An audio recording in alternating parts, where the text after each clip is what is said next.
A criminal record can create serious barriers to important goals in life, like finding a job, getting a house, or applying for school admissions. But what if a crime you were convicted of was no longer a crime? That could be the case if you've ever been convicted of marijuana possession. New Jersey recently legalized the possession of small amounts of marijuana and hashish for recreational use by adults. Also, many past marijuana convictions are being removed from criminal records. More than 300,000 convictions have already been expunged. To find out if your marijuana conviction has been expunged from your record and to learn how to receive a certification of your expungement, go to njcourts.gov/marijuana. Take advantage of this opportunity for a fresh start. To learn more, go to njcourts.gov/marijuana. That's njcourts.gov/marijuana. Time is everything. Our lives are under its spell. Be among the select few to command the fleeting hours with the tradition, elegance, and performance of a timepiece from Longines. Handcrafted in Saint-Amir, Switzerland since 1832, Longines' watchmaking expertise reflects a strong devotion to the classical elegance and excellent quality, which never cease to delight those who appreciate exceptional timepieces. Discover the newest Longines models. Elegance is an attitude. Available at the Timepiece Collection in Englewood. Could be the ball game. 4th and 1. Allen leans forward, and I don't think he got there. Josh Allen looked like he slipped down. But look at the penetration from Jeffrey Simmons. He fires off the football, and the feet of Josh Allen give out from underneath him, and that was clearly not enough room for the first down. All right, on a Tuesday without Mike Tomlin, Arthur Moat still laid up because of COVID. We hope to have him back next Tuesday. We're rooting for him to get better. It's Pony and Muller, Chris Muller, Craig Riley. I'm Andrew Filipponi. We will get to Keith Butler on Devin Bush. We don't have the audio yet. Colony's going to bring it back for us. I mean, actions speak louder than words. When Spillane's out there and Bush is on the sideline in big, critical third down plays when the Steelers are guessing the other team is going to throw the ball. Yeah, the things that Keith Butler is suggesting Robert Spillane is better than Devin Bush at. Devin Bush was the subject of a 10 spots up trade for the Steelers to go get, and Robert Spillane was supposed to be so deficient at those things that they needed to find a Joe Schobert to make sure they didn't have to put Spillane on the field. And then when you go to dime package because you think the other team is going to throw the ball and they have a bunch of wide receivers out there, you're better off with Devin Bush on the bench? Craig. Would not call it great. I mean, you pegged this guy from day one. The second he flaked on us and stopped doing our show, it's like you took a Devin Bush voodoo doll and jinxed the guy. If you're Devin Bush, how are you not just absolutely embarrassed by those comments? Honestly, the team gave up all that. Well, he's not paying attention. He's finding more videos of cats dying. Yeah, he should be absolutely embarrassed that Robert Spillane is better than him in any facet of the game. I'm not even sure that he is, but the coaches think he is. If I were him, I wouldn't be embarrassed. I'd be a little bit worried. Like, wow. Yep. Have I slid this much in Keith Butler's eyes? Keith Butler is a linebacker's guy through and through. Yeah, that's his bread and butter. That's his position. I mean, that's what he is. The uptick in play on their linebackers was attributed to Keith Butler taking a more hands-on role post Joey Porter. Yep. And I know Jerry Olsavsky coaches the inside guys, but Butler's kind of the overarching, overlord there. Man, that would worry me if I were Devin Bush hearing that comment.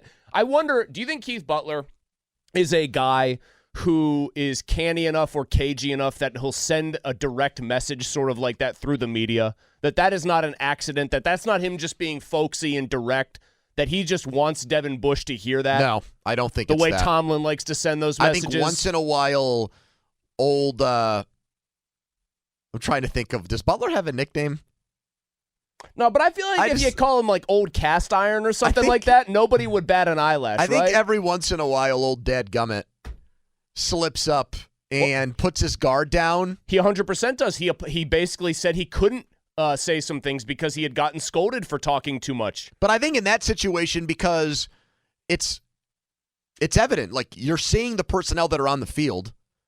When you put a player out there over Devin Bush, you're sending a signal and a message to everyone watching. Like, and your head coach is simpatico on this too, right, because he runs the defense with you. I guess my point is there's really no way for Butler to dodge the question. Mm-hmm. If he just gives an answer that's something akin to, we're just doing whatever gives us the best chance to win. That's what we're going to do. The only thing he could say is he was gassed or something like that. He was exhausted. He was tired. He was dinged up. Yeah, I guess. I mean, but that's a very half-assed answer. But even if he just gives the coach's cliche, we're going to do what we need to do to win games, that's the lineup that we like in those situations. Like, even that, tacitly saying Robert Spillane gives us a better chance than Devin Bush. So we'll turn that audio around. We'll get Keith Butler on the Steelers' run game problems in the second half. That's something the team's got to work on at the bye week. Speaking of Robert Spillane, he's famous for his tackle on Derrick Henry.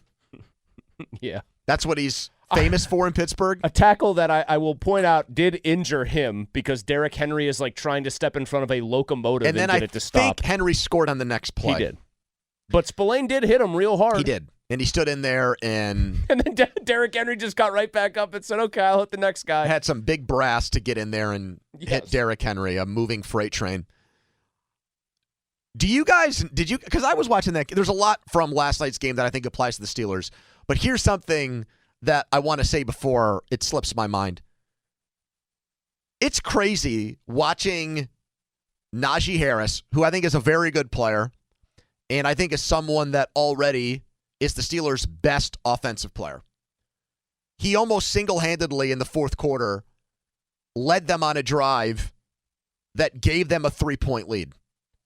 He gave them the lead that they needed to get the game into overtime. He doesn't make an individual play on that third down pass. That Boswell field goal from 52, SNF has that wonderful little tracker, only good from 56. And he was great the week before against the Broncos. Even in games where his stats are pretty pedestrian looking, he passes the Steelers' eye test every week, right? Yep. He's a first-round pick. How did scouts look at Derrick Henry and say, probably not. We don't like taking running backs in the first round. We'll definitely wait until pick 50 for this guy. I can answer that very easily. I know exactly why it happened. Chris, he's a monster. I know. He's out of a Halloween horror movie. I know. I can tell you. Want an answer to your Michael question? Myers out there. You want an answer to your question? Yes, I do. He can't catch passes, or he's not a dynamic receiving threat. Who gives a rat's ass? Hand him the ball, and he turns everybody else into a pile of urine. They're just all peeing. Poor Micah Hyde is going to have nightmares, and he should. He did the bravest thing anyone's ever done. Literally got in front of a moving train and got dump trucked.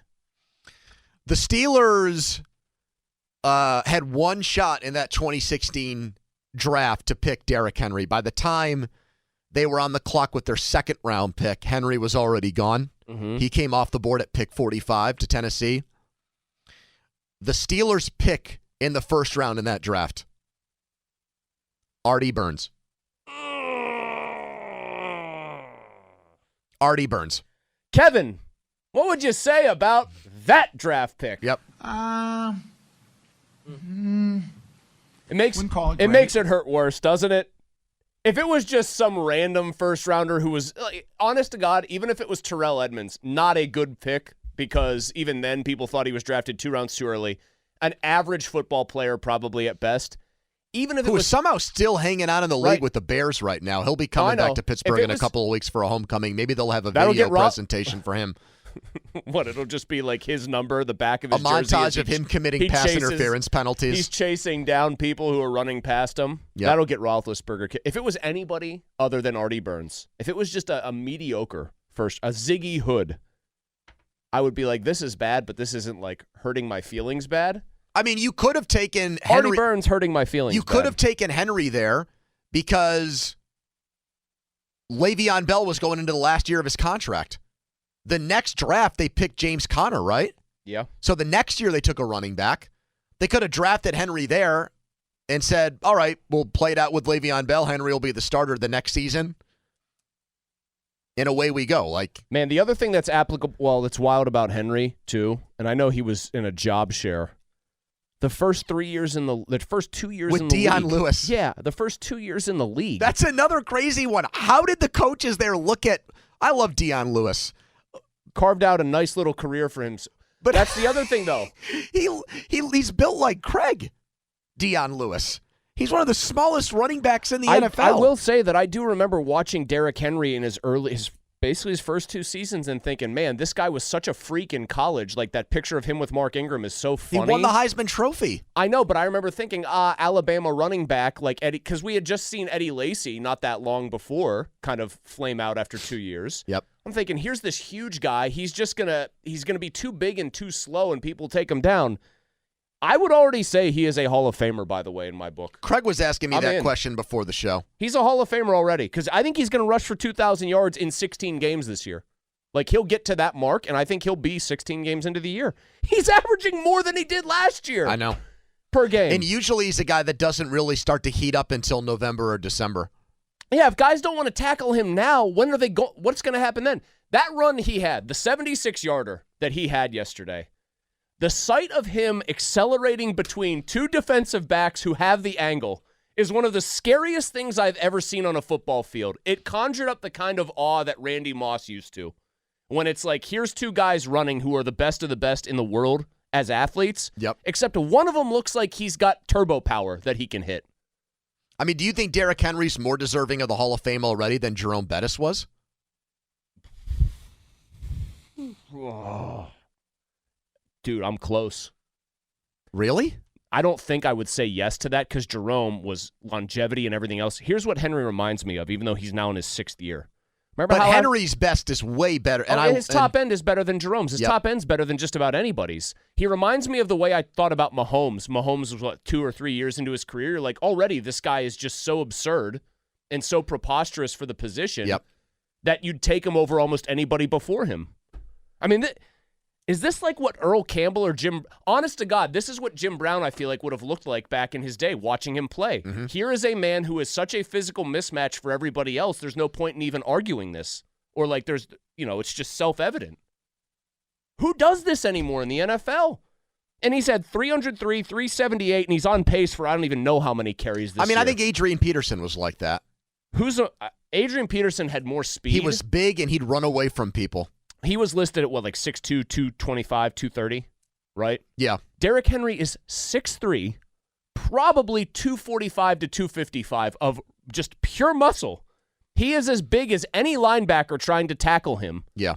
And he reached the top speed any running back has reached all year last night. I mean, I still think in our lifetimes, the best running backs we've seen are still Barry Sanders and Adrian Peterson. I still don't think Henry has made it to that. He's getting close, though. I mean, if he leads the league in rushing again for the 3rd straight year. And if he doesn't get hurt, he will. Like, you can say will, not probably will. He will.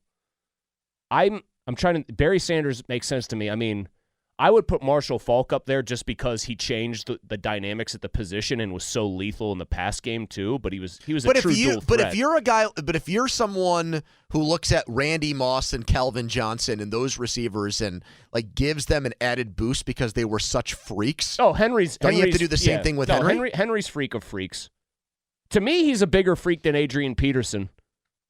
And I know that's like sacrilege to say because Peterson is just was a force of nature at his best. Everyone's geared up to stop him. Everyone is. And it's like with Peterson, you could see the power. With Henry, it doesn't. You know how people used to talk about Randy Moss running? It doesn't look like he's running that fast. With Henry, it doesn't even look like it's a challenge to hurt people this way. You know what it kind of reminds me of? And it would be sacrilegious for me to even say that Derrick Henry's better than this guy, historically. Mm-hmm. But if you go back and you watch Steelers Super Bowls from the 70s, and I've done that because I have no life, what sticks out when I watch those games is that Franco Harris was bigger than some of their offensive linemen. Yeah. Like, we've had John Kolb on our show. Awesome dude. Steelers offensive tackle.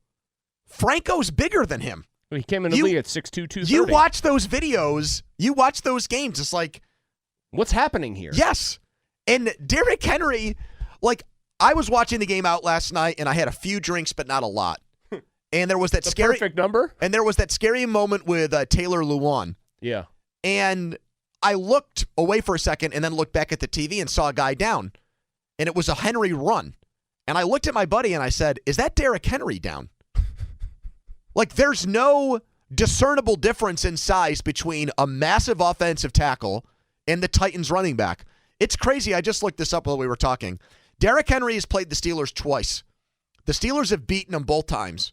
Last year, he had 20 carries for 75 yards. That's 3.7 yards a carry. The game before that, he only had 7 touches for 32 yards. That's when they were still playing Deion Lewis a bunch in 2017. Last year, the Steelers, this is pretty much the same Steelers defense that just let Alex Collins, Travis Homer, and DJ Dallas run all over them in the second half. Last year, they held Derrick Henry to 75 yards, Chris. I do have a theory on it. They got up to a big lead in that game, and to one degree or another, they took. But it's still 20 carries. Tennessee. I know. But if I told you right now, Derrick Henry was going to get 20 carries against the Steelers defense, you think they hold him under 100 yards? No, but not all carries are like they. I would imagine he faced 8 and 9 man fronts, and they dared Ryan Tannehill. What do you think he faced last night? No, I know against a run defense that's better than the Steelers. Listen, I'm trying to come up with rationale here. Patrick as to how Mahomes was the leading rusher against the Bills up until Henry went off last night. This season, he's a freak, dude.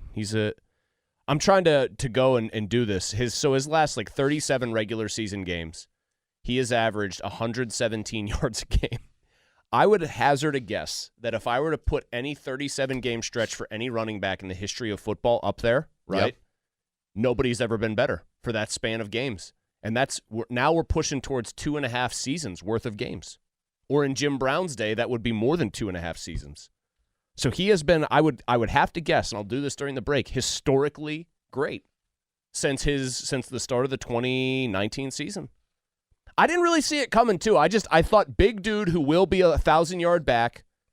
The durability is what's most impressive, because I think even the Pro Football Focus crowd, like Steve Palazzolo has said this, they call him like the one unicorn at the position, but that's because it genuinely seems like this enormous human being not only is faster, bigger, stronger than everybody else, but also doesn't seem to feel the effects of the cumulative hits that he does take, because all defenders on some level enough are crazy enough to try to hit him.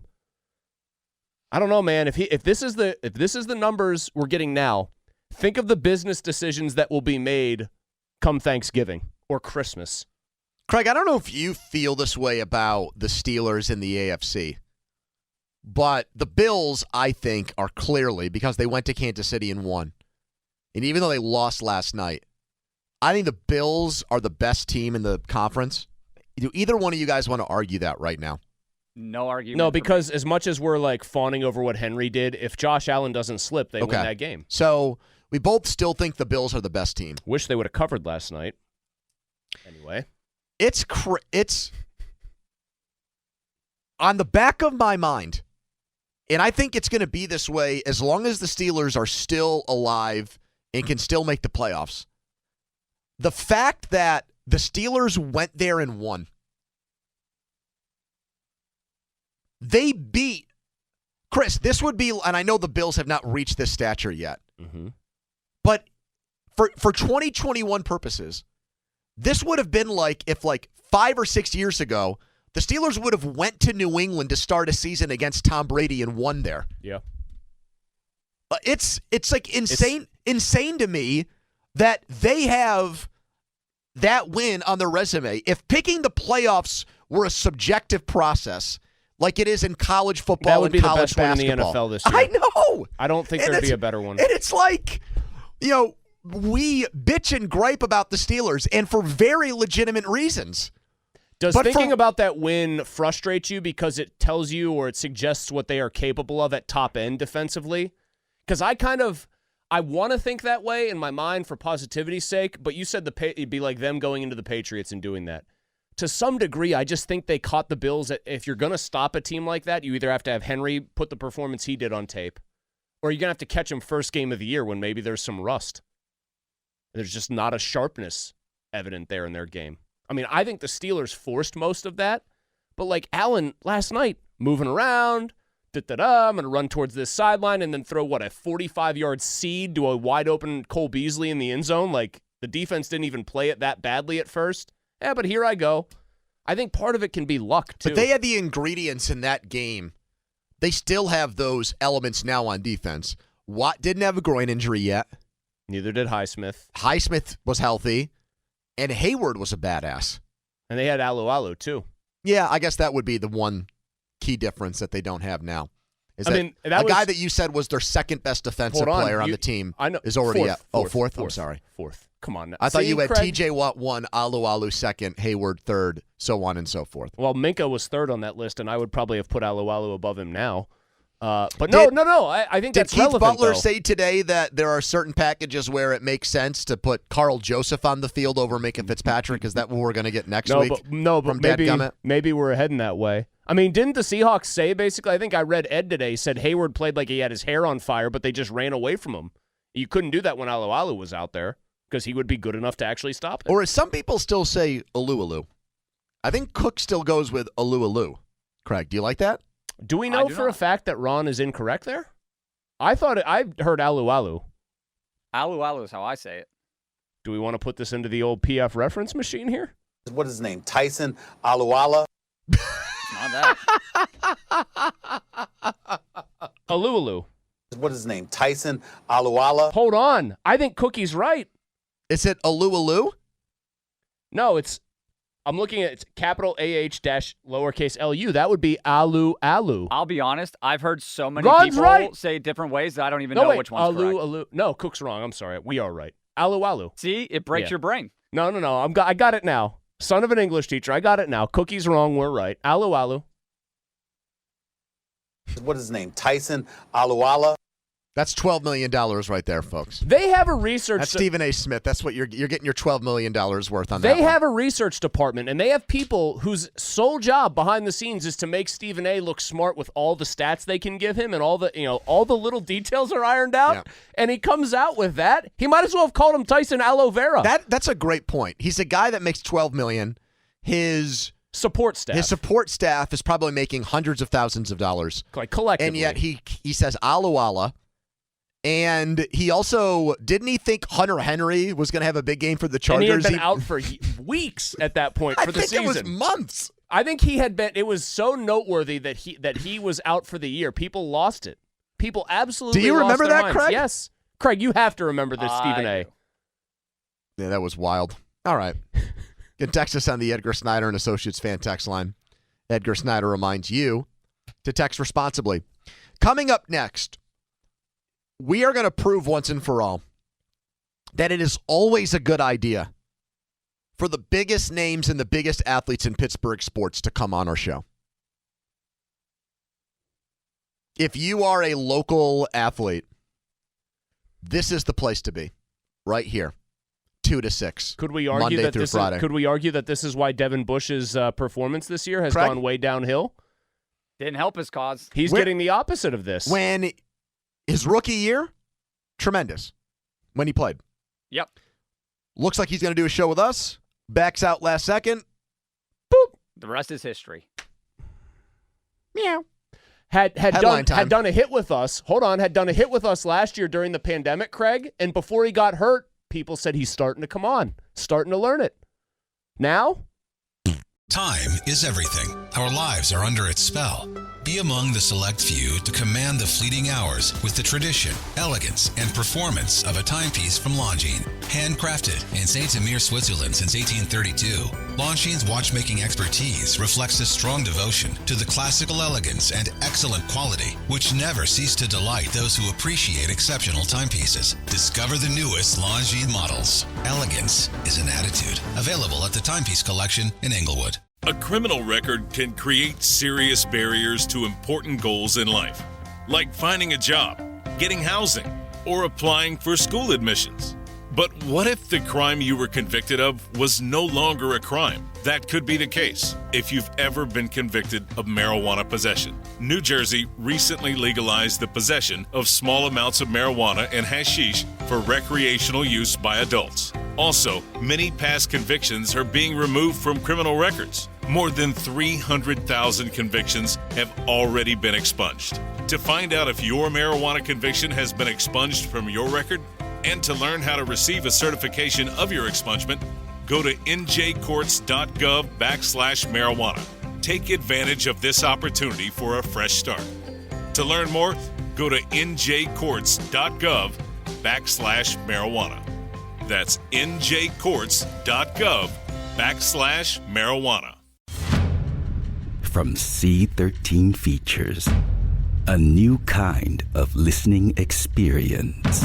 He's back! Help me! Get out of there. It's here. No, don't let them in. You can experience Treat, a podcast movie starring Kiernan Shipka, for free on Odyssey, Apple Podcasts, Spotify, and wherever you listen to your podcasts. Grab some popcorn and enjoy the show.